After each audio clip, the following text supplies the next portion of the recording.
to The Christy Clark Show on the Chorus Radio Network. Once again, here's Christy Clark.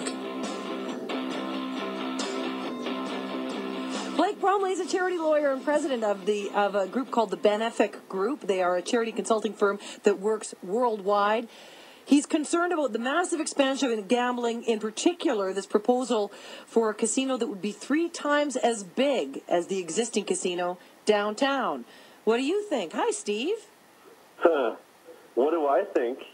Well, the government's getting all kinds of handouts from us as citizens to do their dirty work, you know what I mean? So we as students, we got to go out, pay for our own education, and basically we have to pay to find work. Does that make sense? So these guys are getting money from us gambling to work. I'm not getting that connection, Steve. You're not getting that connection? No. So you're spending money on gambling. Well, no. I'm not saying that. I'm saying the government's getting money from this casino, right? Yes, they will be. Okay.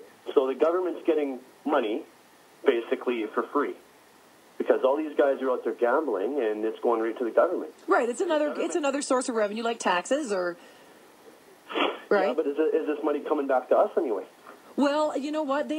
I guess they'll argue that it is. I mean, that's their prime motivator, Blake, is they want to find a way not to have to cut healthcare and education and all the rest of it. Yeah, no, gambling is a business they can take an equity stake in without having to be an owner, because they take significant percentages of the profits, and so they get the revenues without having to raise taxes. Although effectively it's a tax on the poor if you don't deal exclusively with the wealthy destination gambler, but they get huge percentages of the income flow, so it's just like, it's their business.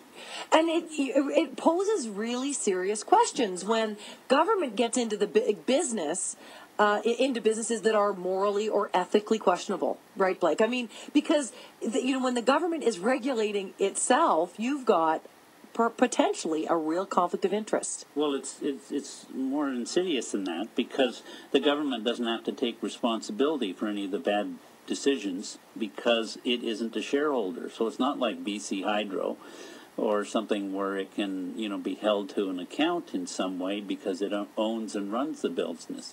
It can say, we have nothing to do to that, but you pay, 40% of the revenue to government. And so it has effectively an equity income stream without having to take any responsibilities for the decisions that are socially damaging. Do you think that where government has gone with gambling in this province is technically illegal, Blake?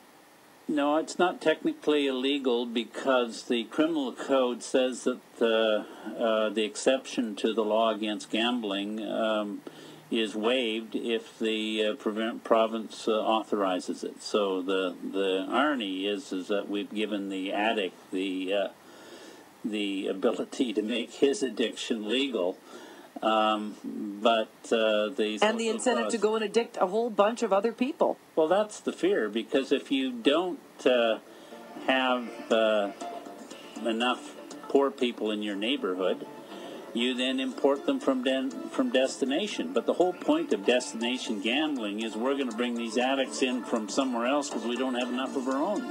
Blake Bromley is a well-known charity lawyer. Many thanks to him for joining us today. You're listening to The Christy Clark Show.